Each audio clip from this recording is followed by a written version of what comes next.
Assalamu alaikum, everyone. How are you, everyone? Alaikum salam. Alaikum salam wa rahmatullah. How are you doing? Very good, thanks. So, do you know who's going to present today? Mulham? Mulham, for some reason your voice is not coming through. Now, yeah. Can you talk? How about now?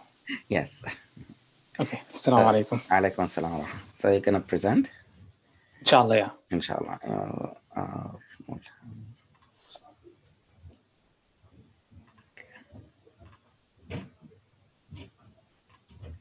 So if we are ready, then please share your screen and then we can start. Okay.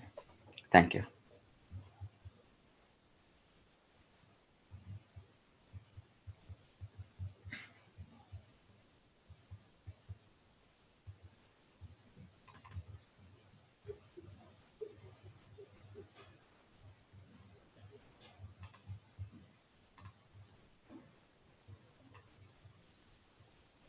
I'm ready. Okay, go ahead. All right.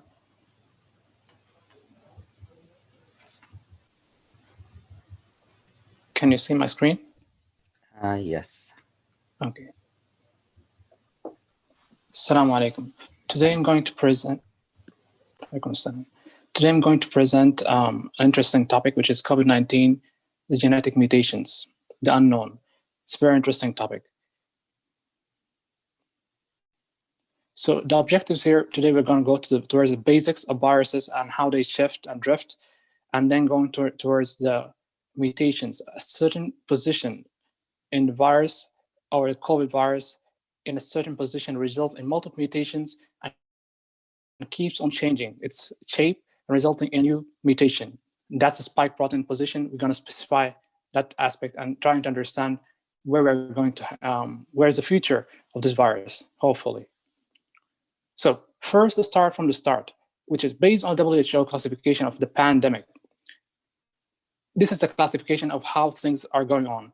Whenever there's something that is suspicious, it goes through certain phases until we reach the pandemic phase. Initially, it's the yellow area, which is enter pandemic phase 1, when there is no new virus in the humans. Animal virus, low risk to humans. That's the first part. The second part, phase 2, is no new virus in humans as well, but animal virus, low risk to humans. So it's kind of the same thing in the first phase 1, phase 2. Phase 3 to 5, it's humans involved, but it based on how the quantity involved. The first, new virus in humans, phase 3, little or no spread among humans. Phase 4, small clusters localized, limited spread among humans. So there's an increase in the number right now. Phase 5, large clusters. And phase 6 is the pandemic, which we are in at the moment. That's our current status, which is increased and sustained spread in general, human populations. That's a quick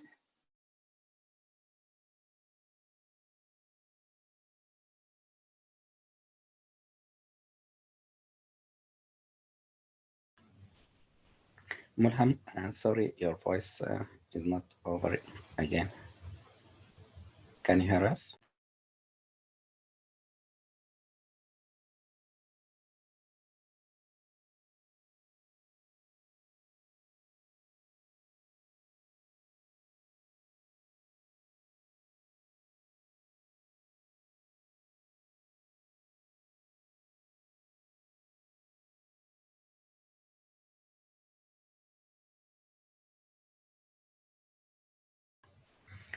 Mulham, your voice is not over.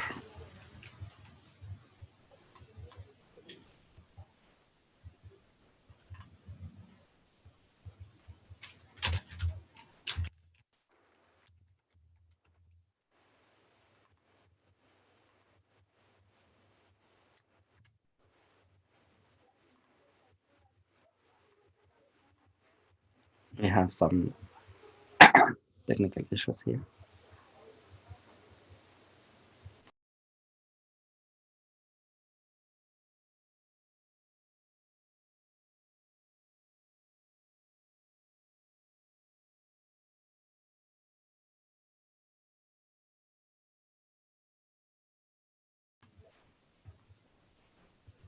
Mulham, can you hear us?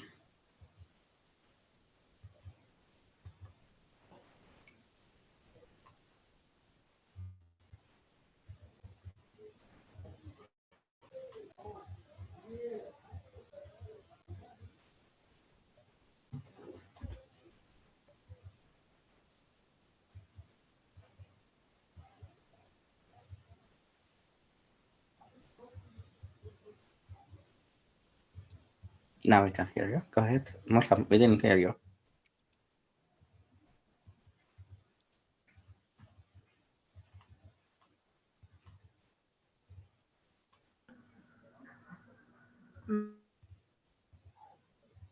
Marwa, go ahead.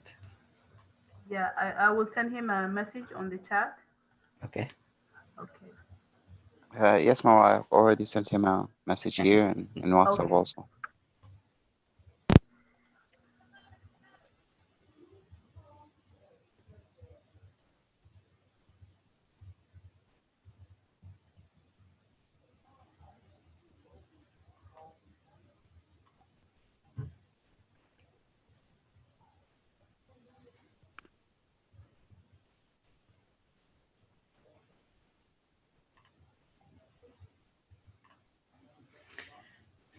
Okay, in the meantime, perhaps we can do something different until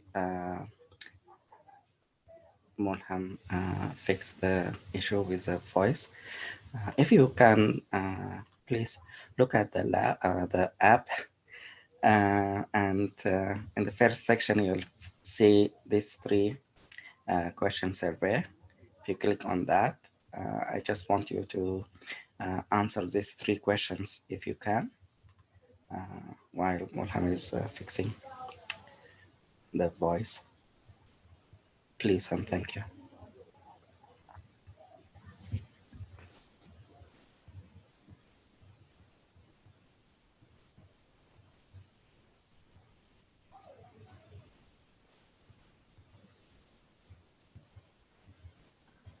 I have a question regarding that, Dr. Nader.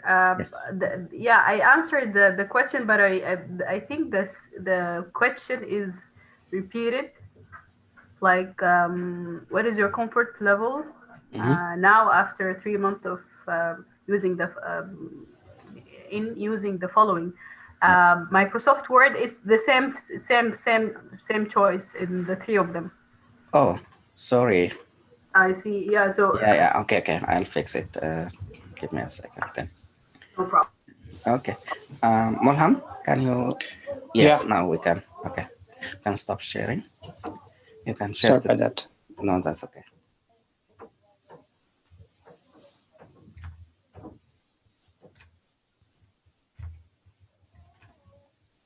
Go ahead, Mulham. Where was the last area for The classification of the WHO for the six. Okay. Yeah. All right. So based on, can you hear me now? Yes. Hello? Yes. Okay, that's good. Thank you. Based on the WHO classification of the pandemic, it's divided into first six subdivisions. And right now we're in the sixth position where there's a high number involvement. So initially the phase 1 and phase 2, there is no humans involved. Phase 3 to 5, there is some involved, but into certain numbers. Initially there's new viruses in humans to be identified. Then phase 4, where there's small clusters localized, limited spread among humans. Phase 5 is large clusters localized, limited spread among humans.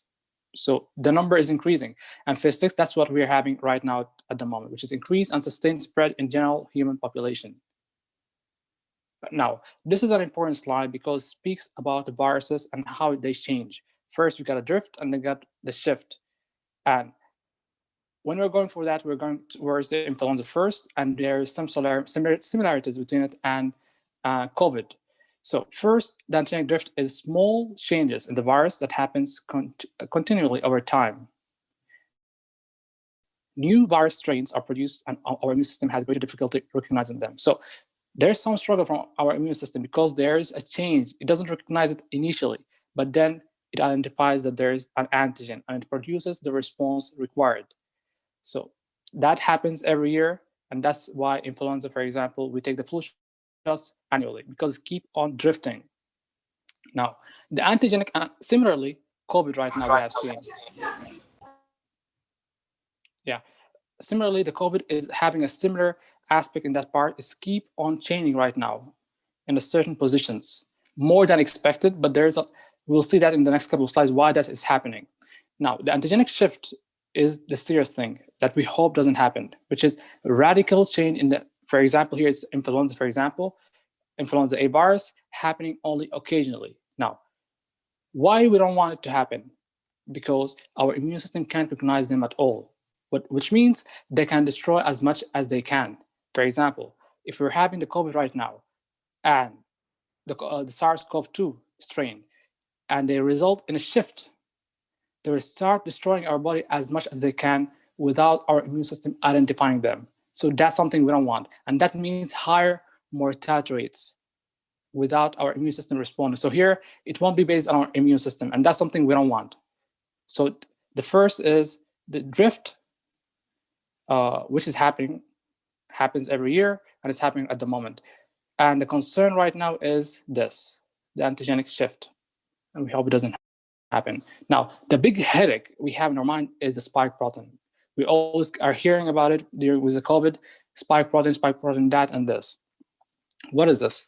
So this is the appearance of the spike protein. This is first the virus, and its membrane, as you can see it in the center, the blue area, a bit green or yellow, green or blue, it's the viral RNA, and the membrane is yellow in color. Surrounding by there is multiple of proteins.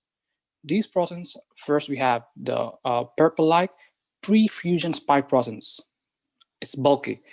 That's pre-fusion. When it's entered, and this is the importance of the protein, there is a certain section of presence of the spike protein. It helps in the penetration of the virus to our cells.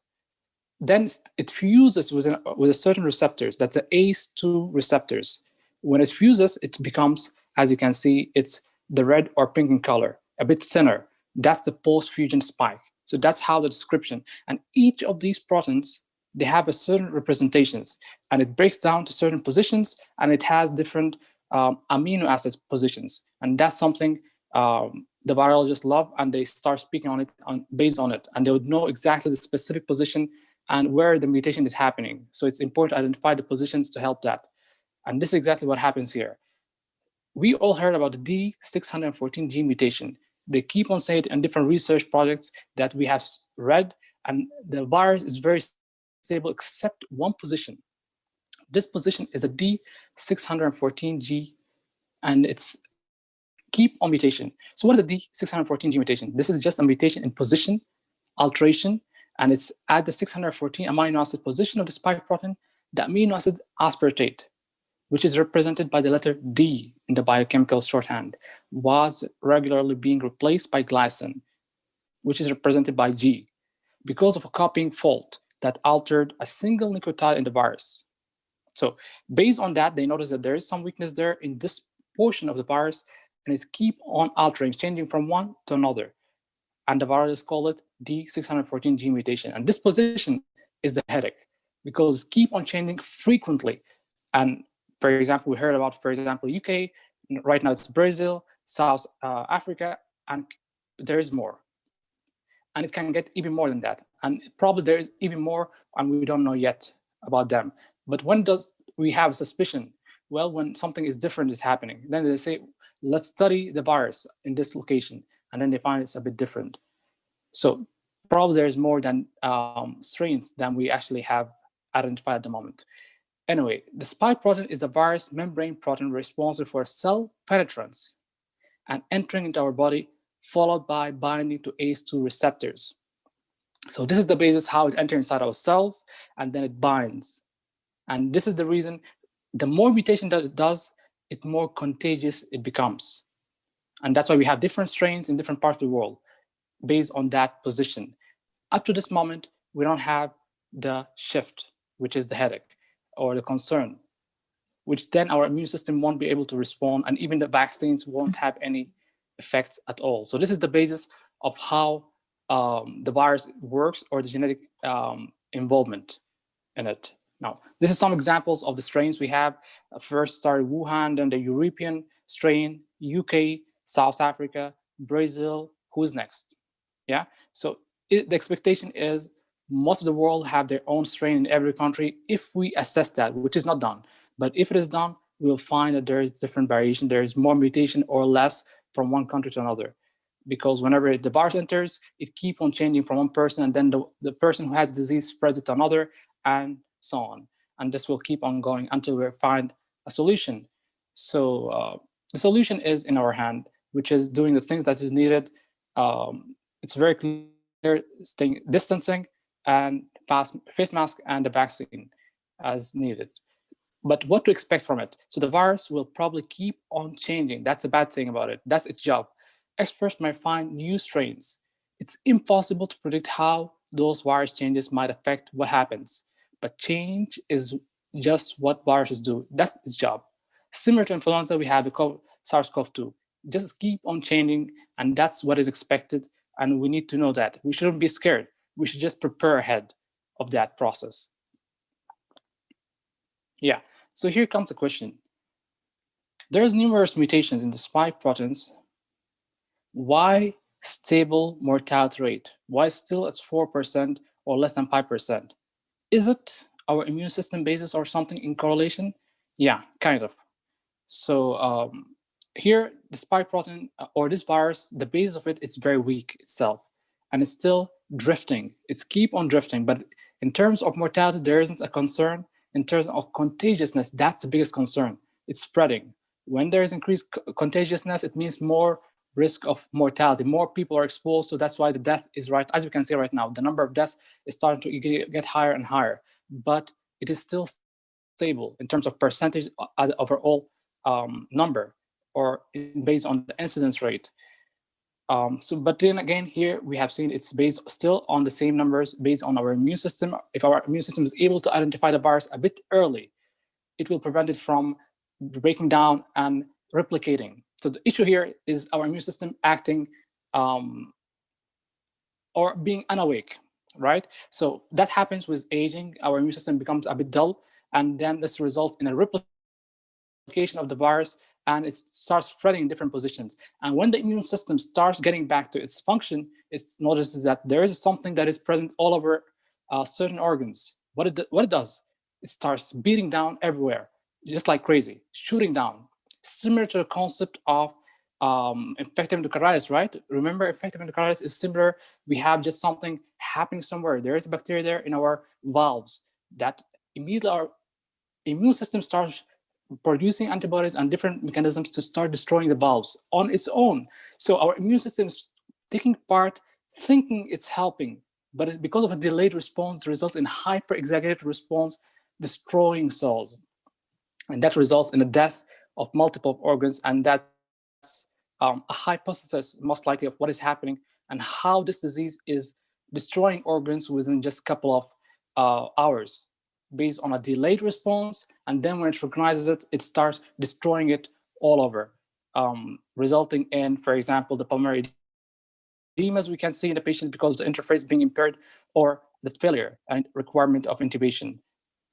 Yeah, so that's just a hypothesis of what is happening on this virus and how our immune response is very crucial. Our immune system needs to be awake whenever we are exposed to such a virus.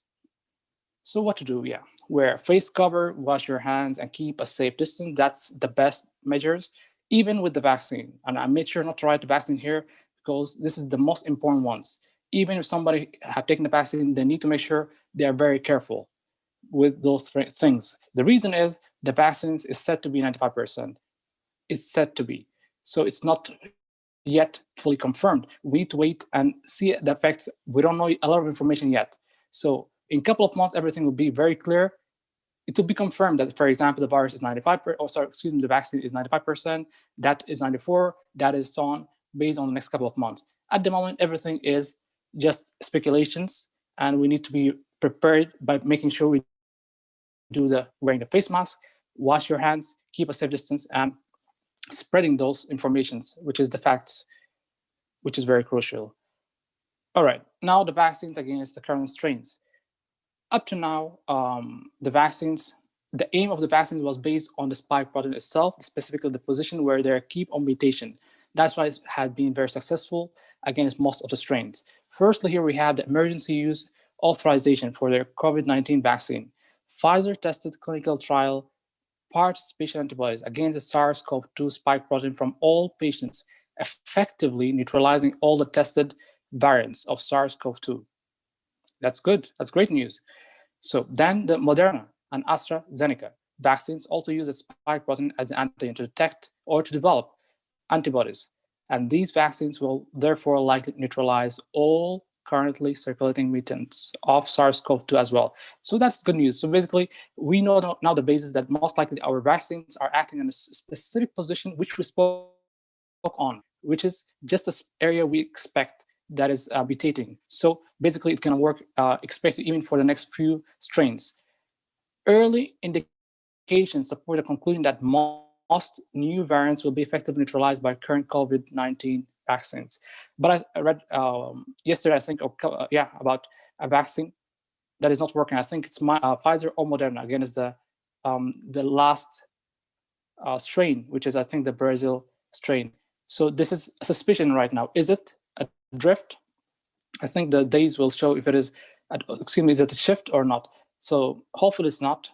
They're saying there is increased number of mortality and so on, but still the data is not very clear. Is it crossing the 5%, 10% and beyond? Is our immune system responding or not? This will be very clear in the next couple of days. And thank you very much. I appreciate this was helpful. Thank you. Thank you so much, Mohan. That's really great, concise, and very helpful presentation. Thanks. Very informative. Thank you for sharing. Any questions or in addition, any comments, please feel free.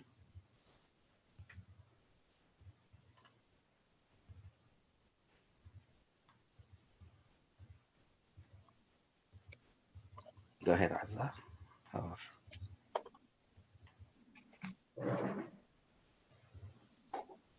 Khalid Osman, go ahead. Yes, thank you, Mulham, for the great presentation. I really enjoyed it. It was to the point. I've heard that vaccines can be tweaked, not entirely changed, but somehow tweaked to work against new variants if they are deemed ineffective against them.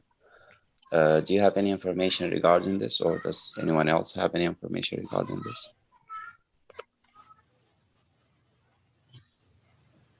Thank you, Khalid, for the question. Frankly, I'm not sure about that point, yeah. But maybe Dr. Nader can answer that. Thank you. Thank you for the question. I don't have information to add.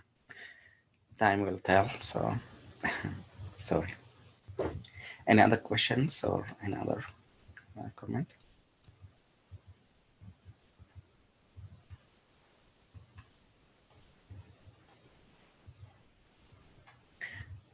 That's very, very helpful and very informative. Thank you so much for sharing again. Any updates as far as we can go now to the interview section? If you have any questions during the discussion about the interview, you can also we can go back. But for now, let's focus on the interviews. Anyone wants to share any new experience, any news, any comments? Thank you.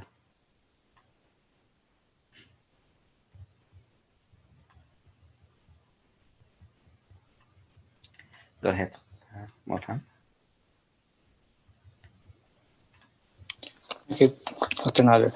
I did have an interview yesterday. It was with a university, and we had 3 interviewers. The program director was for 15 minutes, the associate program director for 30 minutes, and a faculty for 30 minutes. The interview was about 6 hours. It was very structured, but it was too long. And but the good thing is they were very relaxed faculty members and the program director. And I think what helped is knowing the program director very well in a way that I've read about her. I have seen her different research projects. She had a very recent one, and it resulted in a conversation that went very well. And I noticed that in one of the videos, her personality was she was an introvert. that really helped. As there was a situation that happened. She asked me about, for example, tell me about a situation where you were shows communication skills that you have with it in a team setting. So I said, I was very frank. I said, initially when I started training in Sudan, I was very shy in the first 1 or 2 weeks. I didn't say shy, but I said I wasn't open to speaking initially. But then after following week or two, I started being more involved. I noticed the importance of being more practicing on a daily basis speaking, and that resulted in a stronger bond with the team settings and less errors and a better quality care to patients. And then I noticed that she was glad that I was sincere about it. And then she said, "Mulham, I'm interested to know, what is your personality? Are you an introvert, or are you?" Her literal words, she said, "Are you a type of personality that thinks a lot, or are you a talkative person, or more exposed to the public nature, or extrovert?" So I was like, should I be sincere here? Because it was very going, but knowing that she's an introvert, that really helped. So I knew that probably it will be safe to say that, but I need to fix that immediately. So I said, "Yeah, I think you have noticed." I wasn't very sincere. I told her, probably have noticed that I might have some introvert personality, but I do have things that have saved my life, I truly believe, which is teaching. I'm saying that because of, and then I kept on mentioning the story of the teaching, and she enjoyed that. And she said, "You won't believe this. Nobody believes that I am an introvert." She spoke about herself. And then we started having that type of bond. She started explaining about that. And yeah, we had a conversation which was completely different. She became very informal after that. And yeah, then she asked me about my teaching skills and yeah, what are my basis or analysis based on the step one being a pass or fail. This is interesting. I have read about her research, which she had done it for about 4,000 residents. She was involved with multiple program directors in a survey analysis. And this result showed that mostly they don't agree. And she herself, she didn't agree. So I have read about it. I knew the answer probably before even when she asked the question. So I said, "Yeah, I don't agree on that." And I explained my reasons. And she enjoyed that. Then she said, "How about the step 2 CS? Because right now it's canceled a couple of days ago. Have you heard about that?" I said, "Yeah." And that's also very terrible mistake. Now, this program is one of the programs that made it clear from the criteria that they don't take anyone unless they have step 2 CS. So it's a big thing for her. So by saying that, she was very glad that I did that and knew the importance of the step 2 CS. And yeah, I think the interview, even though it was for 15 minutes, but I was able, by knowing who she is and her aims, I was able to form that bond which is needed. The other interviews, alhamdulillah, went well, which is all they asked about, tell me about yourself and why this program is unique to you. And yeah, and that's, I think the main basis here was really knowing the program director and the faculty by their name and reading about them and practicing. And really, I would like to thank Khalid Adam. We practiced a couple of days before the interview. He really helped me. And he gave me one personality of the program or the faculty. He just said, maybe you would find someone who talks a lot or prefers to talk a lot. Just make sure you mention some point unique or the things which you want to speak about just quickly when you can. And really, I had that situation with one of the interviewers. And his point really helped. Thank you, Khalid, if he's here today. Yeah. So, and yeah, the residents were very fun. I had one question I always ask, which is, what do you do for fun? They enjoy this. They don't want to be asked a lot of questions about different areas. When you ask, what do you want to do for fun? They start being relaxed and start laughing, and they start sharing their hobbies. And this also is very important for me, actually. They start when some of them, I remember for some programs, they said, one at least program said, we used to have hobbies, now we don't. So this is clear that the residency system there they have is, it doesn't provide them time to do any research, no activities at all. So they didn't intentionally say that without knowing that, but I asked this question intentionally to know that purpose. Are there an area which provide a residency with some time so that you can do some research, some teaching, something more? So I was able to know that this program they had that time, they said we play soccer on a weekly basis. So definitely they had that. So that was a good point to know about them. And by the end of the day, I sent a thank you letter to everyone in the program. And yeah, I hope it goes well and for everyone, inshallah.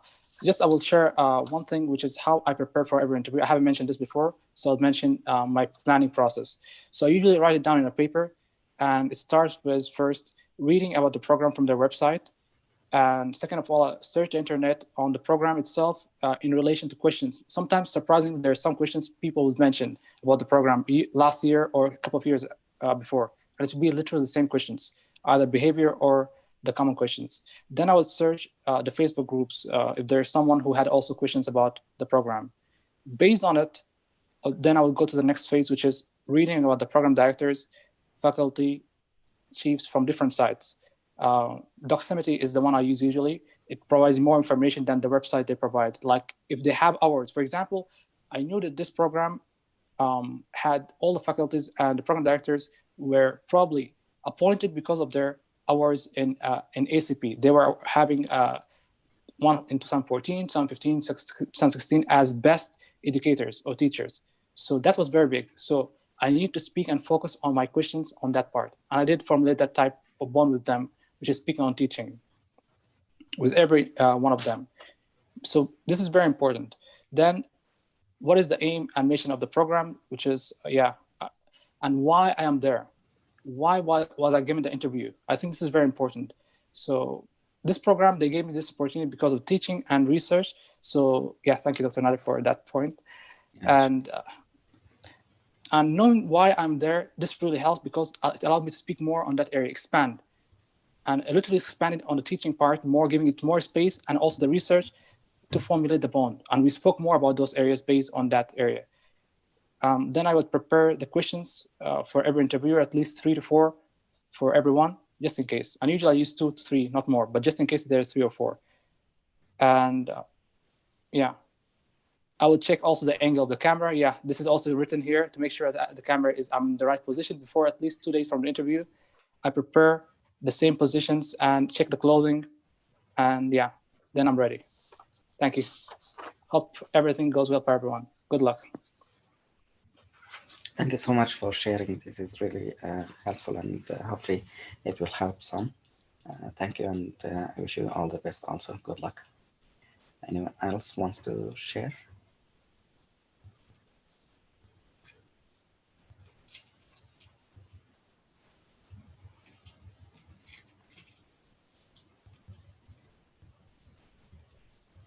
Go ahead, Khalid.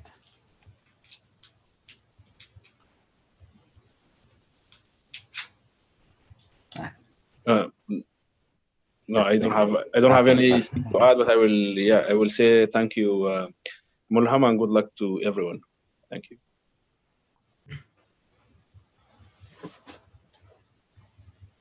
Any other update? Anyone wants to share tips or plans for interviews, or at least how you prepare? Thank you, Mulham, for sharing the steps. I think it's very important to be organized and be ready.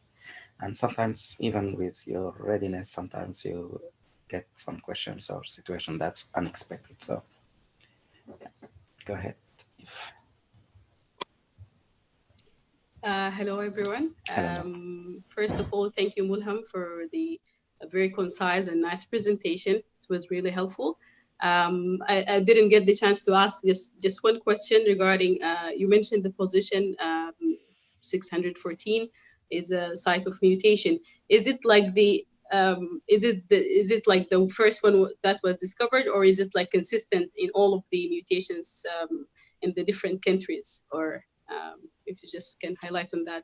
And also thank you for sharing your interview experience. I think 6 hours was real long, but yeah, I think just being ready and practicing continuously always helps. Best of luck. Thank you, Marwa. And thank you for the question also. And for the question, what I've read is basically that from the start, the Wuhan, they started reading about it. initially they noticed that there's slow mutations that is happening in the position of 614 amino acids for the aspartate. But they started noticing that they started keeping more mutating in the same position. And this itself resulted in the different strains that we're seeing. So based on the mutation that is happening in the position, there's more contagiousness and it's getting worse. And the more number of mutations, for instance, right now, the Brazil one is having more mutation and it's getting more serious than before.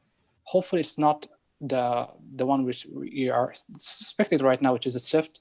Hopefully not. Because if it is that, then probably our immune system won't respond to it. And I hope that answered your question. Thank you. Thank you.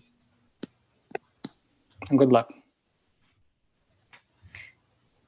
Thank you, Mara, for the question, and thank you, Mulham, for the great answer as well. Thanks. Any other questions or any other comments? Any other sharing tips?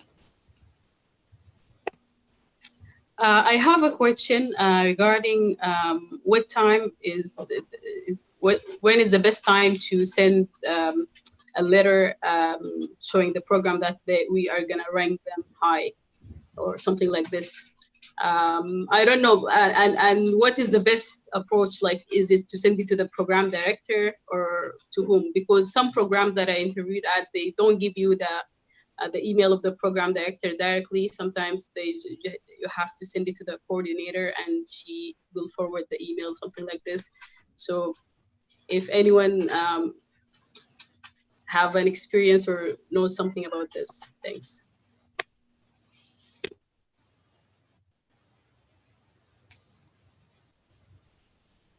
Feel free if you have any information, jump in. For me, I have no idea. Sorry, I can't help you with this question. It's a great question, but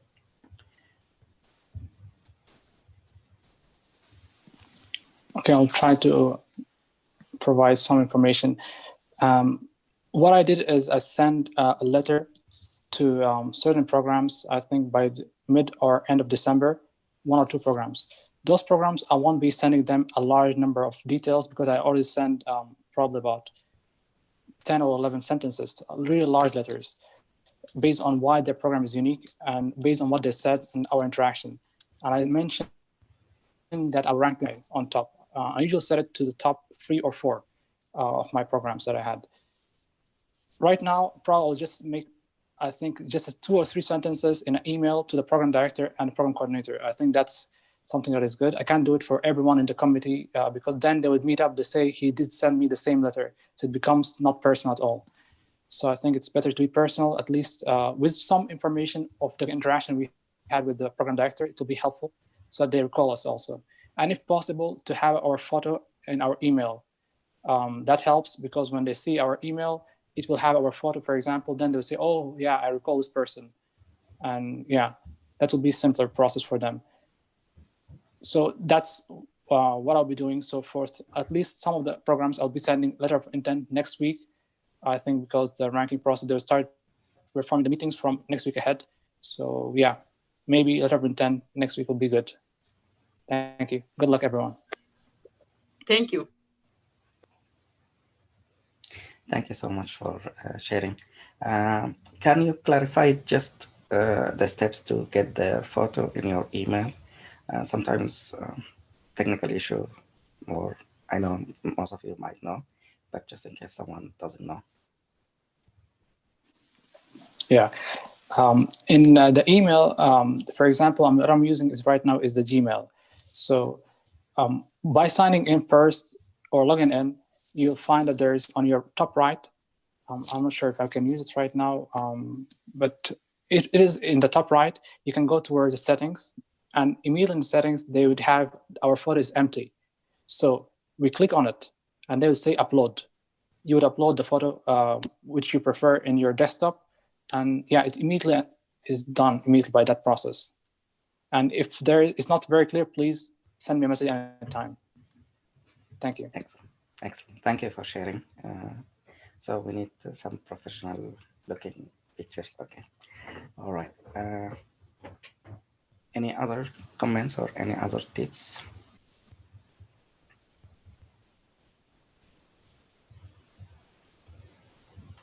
So we can go to the next section. About the feedback, I see some of you added some feedback, some comments, which is good. Thank you for doing that and reviewing. And I hope one of the objectives is you learn something about geriatric while you are looking at the videos from your other fellows, who all of you did a great job. So thank you. There's still some time. I know you are busy nowadays, but if you can review the other videos, that would be great. And always feedback will be also a good option. Regarding the update as far as the abstract submission, I haven't heard back from the AGS so far. So we will give them also some time, and hopefully we will hear some good news. Any other questions or any updates? If not, just stop me if you have any question. The next part, I think Marwa or Azar last week asked about SPSS. So I try to come up with some options. So I found two solutions. One of them I can demonstrate, but I need you to do me a favor. There are 3 questions in the app. If you can just answer these questions quickly. Right now, if you did, that would be great. So I'm gonna show you what we can do.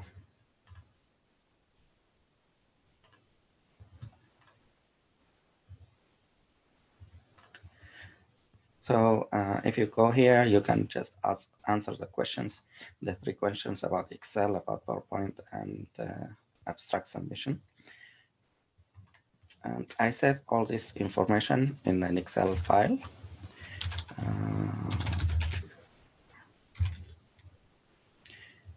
So I can tell you who did and who didn't answer the questions. And I want to show you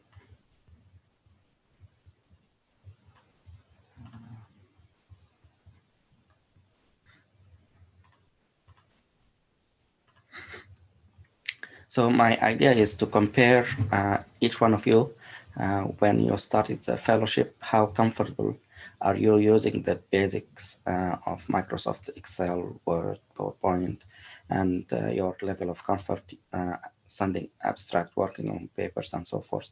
So these are the questions at the beginning, and some of them here are the answers you gave. Oh, where's your answers? Maybe down here. Yeah, here we go. So these are the answers you just sent for today. So 5 of you answered the questions.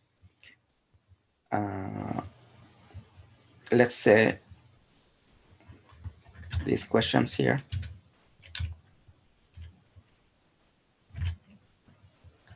Answered by these people. So this is Bree,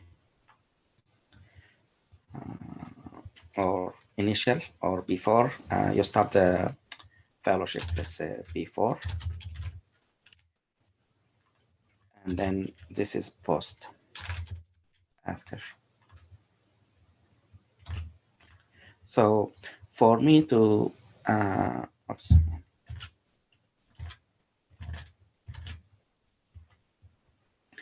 for me to analyze the data, I have some options to use. One of them, the easy way, is to use an Excel file and then compare your results before and then after. So there are a couple of tools in Excel or Google Sheet you can use to analyze some ways or some data basic. So you have the option of using Excel for some of the basics of the statistics. But at your level, I want you to advance more. So what's the other option? If we go back to the app again, I found that there is a R Studio. It's a cloud. So let's see if we can go here. So can I share again? So the R Studio Cloud is the new version of the statistics. You have two options. One of them is to download the app itself. It's a free app. The problem with the app is sometimes might be a large and it will take some of your memory in the computer. So by using the studio, the cloud version, it's an online version, so you don't have to download anything, basically. With that, you can do some of the statistical analysis for you. So that's one great option. We can talk about it and demonstrate later, but that's the first option I was thinking about, how we can do that individually.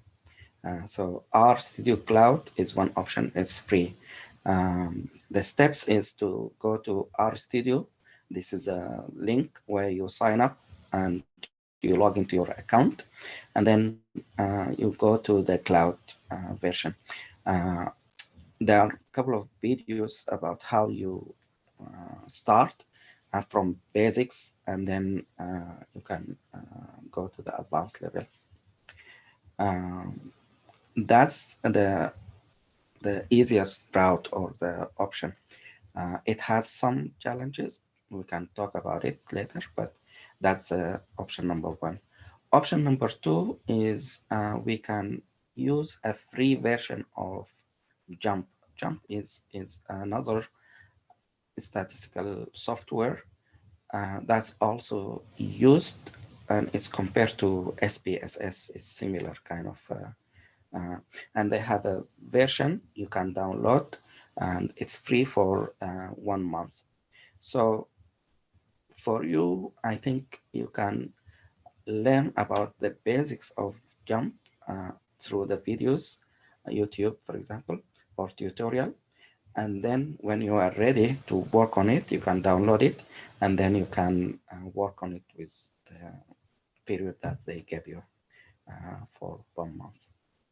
That's the other option to solve the issue as far as SPSS or the statistical analysis so far. Do you have any questions? And the steps also the same. You create an account with them and you add your profile and you can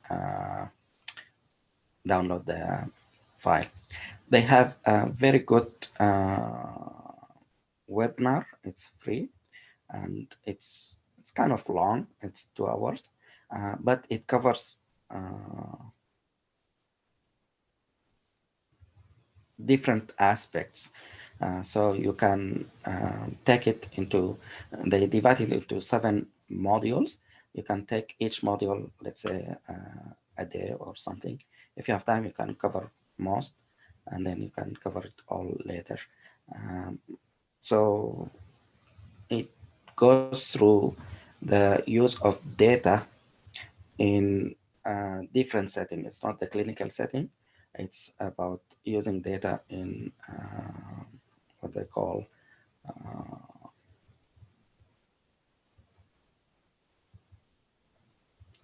a different environment, I think a factory or some manufacturing setting, but the concept is the same. You want to collect data, you want to clean the data, you want to analyze the data, and then you want to present the data. Everything will be the same steps. So this is the other option, JUMP. Do you have any questions about these two for now? I'm gonna go in a little bit details of like our studio. if you have a minute and you have computer, we can log into that and see, let's say, so here you can register yourself. If you already have an account, I think you can just log in. So you are currently logged in. Okay. So when you, where is it?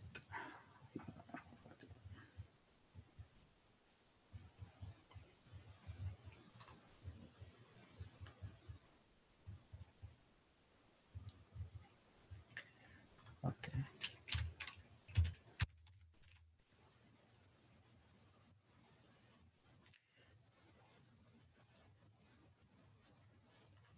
So you can start also with a free version. So when you start, you have the working space here where you can create projects.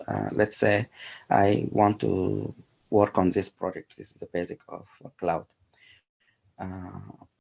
It has very unique setting where you have 4 windows, or it might be starting with 3 windows, where it may take some time here. My computer is slow.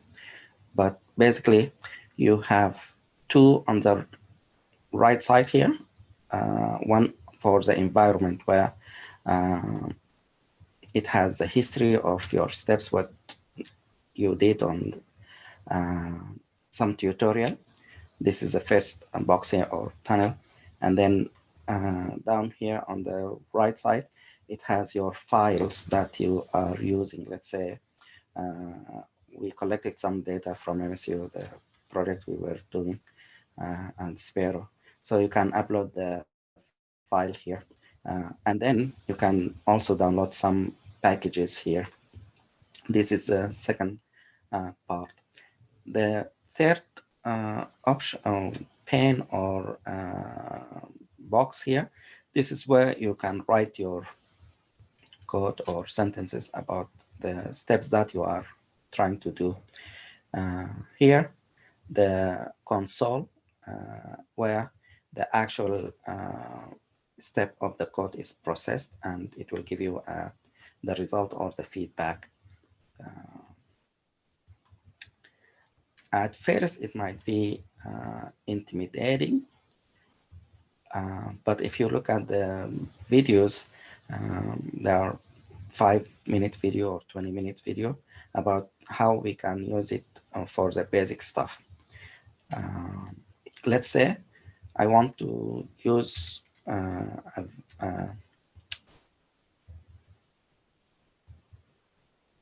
the file that we worked on, let's say the Excel file from comparison of patient at the hospital. So it's an Excel file, you want to upload it. So you go here, you just open the file or import the file, SPSS, Excel, whatever file from your desktop. When you do that, it will come to your file list here. When it's ready, then you can add that to your list and you can open the file. To open the file, you can use this syntax here, and then, or the code, and then you run that code. When you run the code, it will show you here. This is the data is coming, reading the file, and it will show you the result for the file as far as the data comes in. Here also will show you some of the results. So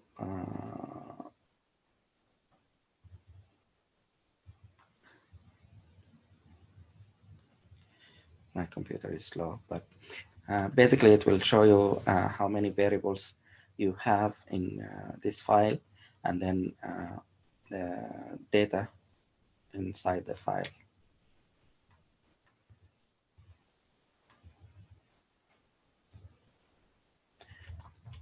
Using the, for example, I want to do a t-test on this data from the file.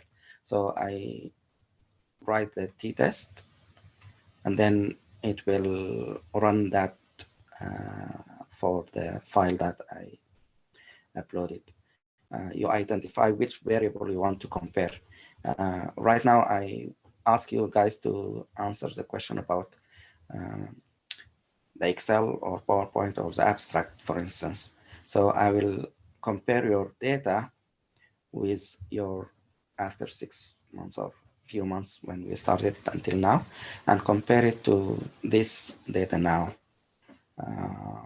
By doing that, we can see if there is a difference in your comfort level between before and then after.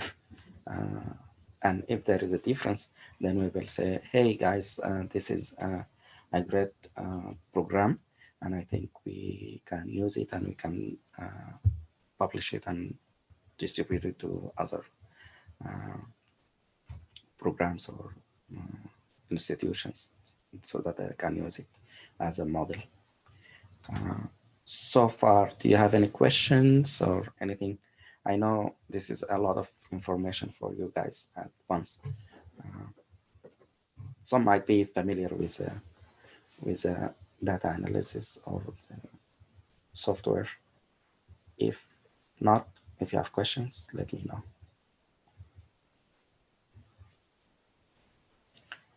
Go ahead, Good morning, everyone. Good morning.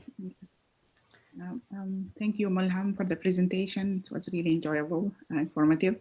And good luck, everyone, with the process rank list and everything for all of us. Thank you, Dr. Nadir. I think it's really very helpful. This morning, I signed in for the jump. And yeah, I think they have 35 hours. So I'm trying to manage the time, yeah, to run over all of them. But I feel like it's really very helpful, especially at this stage where we need more information about how to analyze the data. So that's going to be very helpful. Thank you so much. Appreciate it. No problem. And sometimes if you have, sometimes I go over some of the basics. So if it's in a video format, you can, there is an option of running the video with a faster speed, 1.5 speed or 2 times the speed. So you can review the video. If it's 20 minutes, you can review it in 10 minutes, for instance, without skipping, because the person will be speaking faster and you can just focus on the area where you want to focus on. If all the information are already mentioned before or you knew it, then you already spent 10 minutes instead of 20 minutes in one file of whatever tutorial that you have or module that you have. It is great tip. Thank you. Yeah. Thank you. Any other questions? Thank you, Dr. Nadir. This is really interesting. I actually was trying to learn about R programming, and I got into R Studio, and I just saw it in the app today. And so other than that, I also found that SPSS actually offers a 1 month free trial per person per computer. So actually, this is something like if someone is interested in that, I looked into it and I downloaded the app, and it's just try to look at some of the data that we already have about the research about cardiovascular and COVID-19. So actually, I was able to run chi-square test between, for example, ICU admission and hypertension. And it's actually like, it's a simple process that you just follow certain steps, and the steps are gonna be like saved afterwards. So like if you, unless you wanna change the variables or change something about it, it's gonna be like easy to go through the process once you set the specific points or specific things in the process. But the thing is, I wasn't able to know how significant the result that I got actually. So they run the test. They gave me like, for example, Pearson chi-square, and they said this is the most important from one of the tutorial that I read. But I couldn't tell, like, for example, what would be the cut point, what above this, because it's not a p-value that I'm familiar with, and I know the significance of it. But I don't know. I think we, if anyone is interested, maybe we can look into this, and also to work on the project that we have running, because the variables, at least in the COVID-19 ones, the variables that we have, all of them are categorical. So the statistical test to be done is chi-square. So this can be done easily. Actually, I didn't have, I had exposure to SPSS a couple of years back. And just by downloading the app, I was like copy and pasting and setting the variables. It wasn't like a difficult process, and I was able to run a test. So actually, I think we can just look into get, I would say, results from the already like the variables that we have, and I don't know if we're planning to in the future to try to make it into a paper and submit it and publish. That would be a good thing to do. That's a great addition. Thank you so much for sharing. So SPSS offer also 30 days free version, which is good. So you have now 3 options: the SPSS, the Jump, and then we have the R for free. So I would suggest we go with the first option, is downloading SPSS, and see the tutorial, work with your data, see how you can move along. Maybe each project team, they can work on some of their project. Let's say you are 4 or 5 people. Maybe you can set up times where you can, let's work together on, let's say tomorrow, Sunday, maybe at 11 o'clock at the same time. Maybe you spend 1 hour working through the SPSS and the Excel data and see. And some might know an advanced level, some might not know the basics. Maybe you can help the beginners identify how to do the steps easier. Maybe in a couple of sessions, you will have some results, and then you can discuss about how we can use this in the future. I like the idea of analyzing the data and see if we can publish it in some other format or some way. So the first option, maybe you start with the 30-day SPSS. After that, you will have an idea about how you use statistics software. You can, for the other months, you can use Jump. I don't expect a big differences between them. Most likely it will be like Excel and Google Sheet, something. The basics will be similar. So you can use that for another month if you need to analyze more, or you get familiarize yourself with more of the statistical test. If you are really interested in working with statistical, you want to be a very advanced expert in this, then you can use R Cloud, which is kind of a level where you need more advanced skills to work on it. So we have some options. Thank you. Any questions or anything? Yes, Khalid. Yeah, I have a suggestion.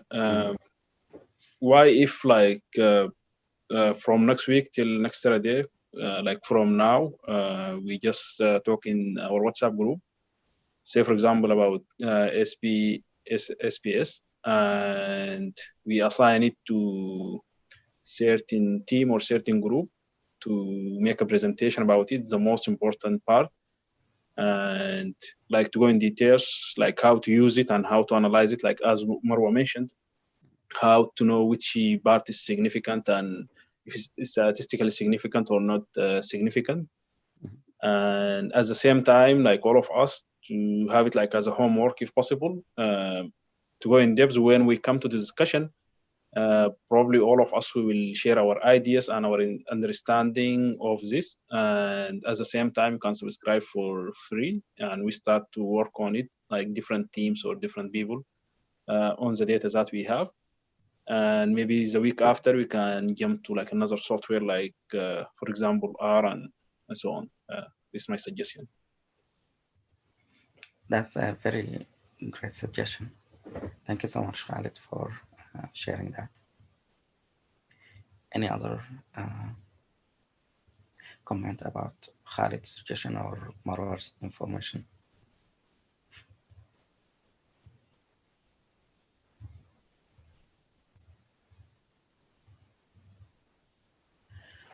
So perhaps we can use Khalid approaches.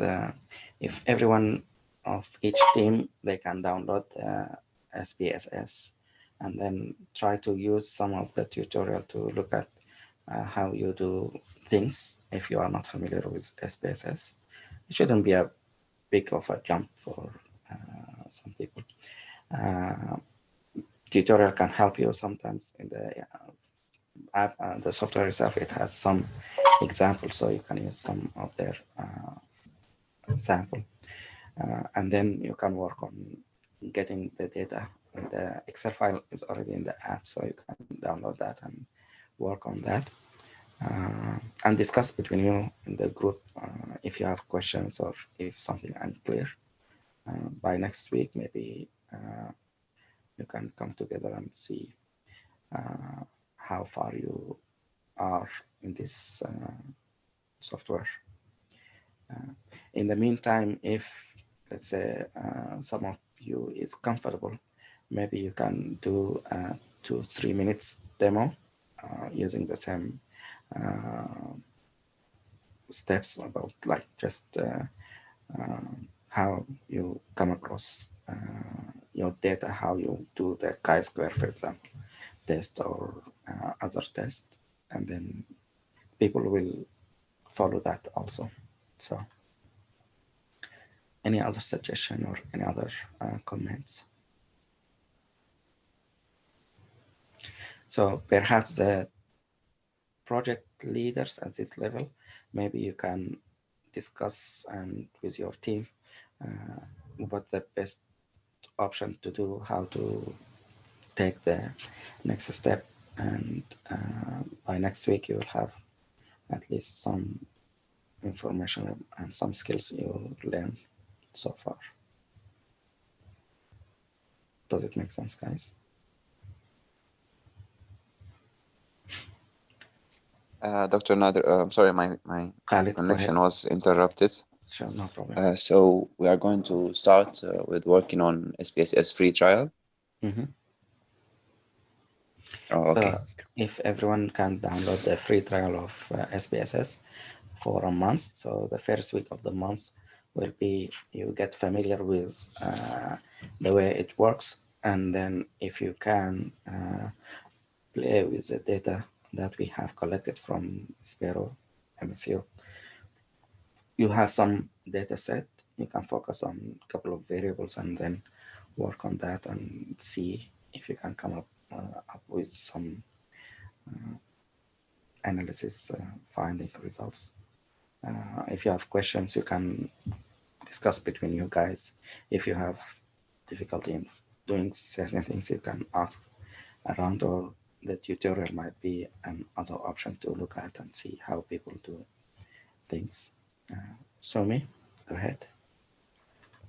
Yeah, I was thinking that can we like meet by like team, like yellow, green, red, and in between from today to next week?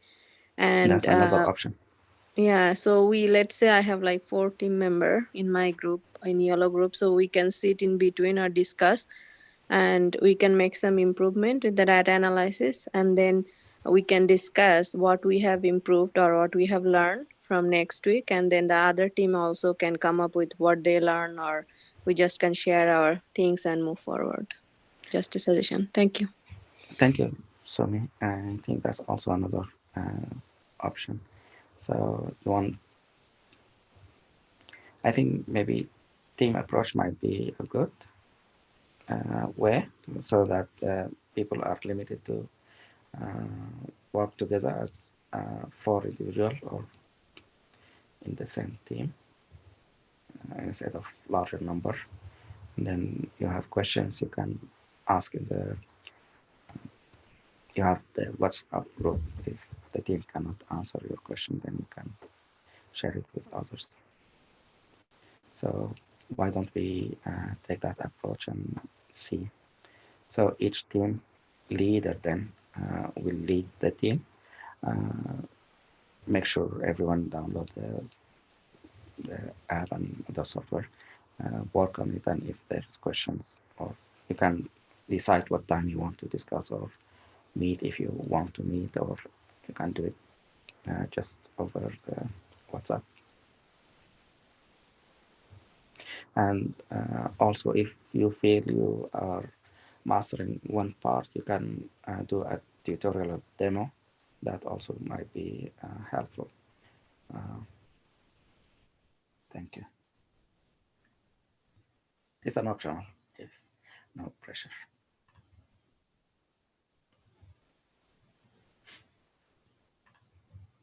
Any other questions or any other comments? So it's clear for everyone the next step, at least what we gonna do next week. So after you play with it, maybe each team, they can give us a feedback next meeting. As we said, Khalid suggested, we can, each team, they can give us 5 minutes about what their experience so far.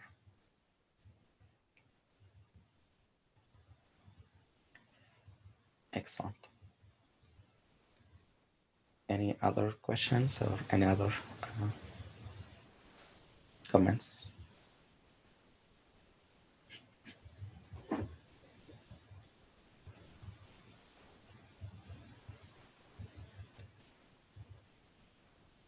So let's talk about next week. Any area you want to focus on or any suggestions?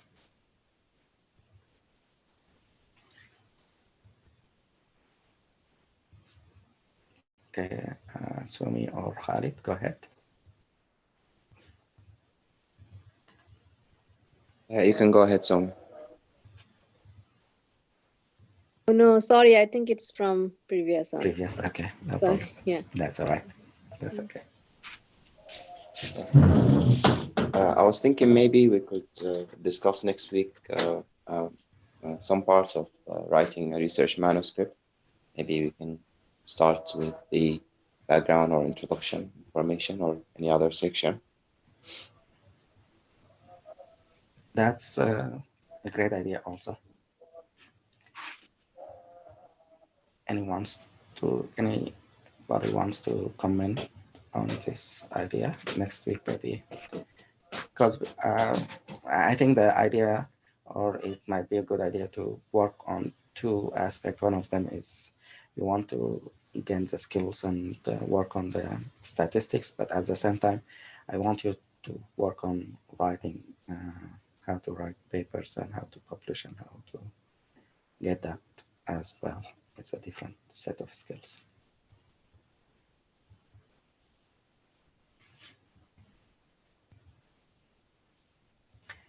Okay.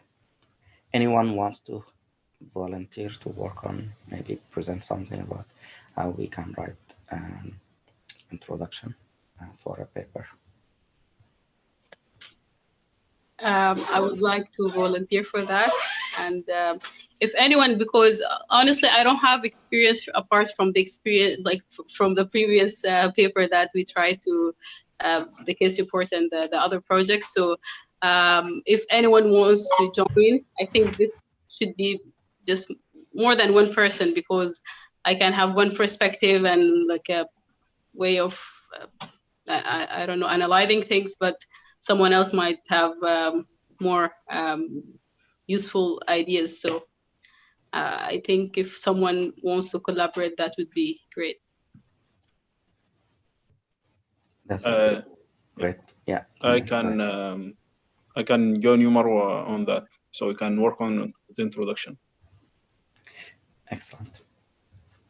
Good job. So we have agenda for next week. So one part will be about how to write, or the basics of writing the introduction to the paper. And the other part will be each team will discuss some of the findings, or how to use SPSS, your experience. Does that make sense for all of you guys? Clear? Okay, good.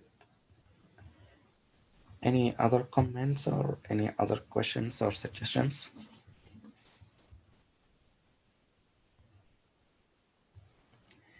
I'd like to thank you, everyone, for sticking around, and thank you for sharing and caring and working hard.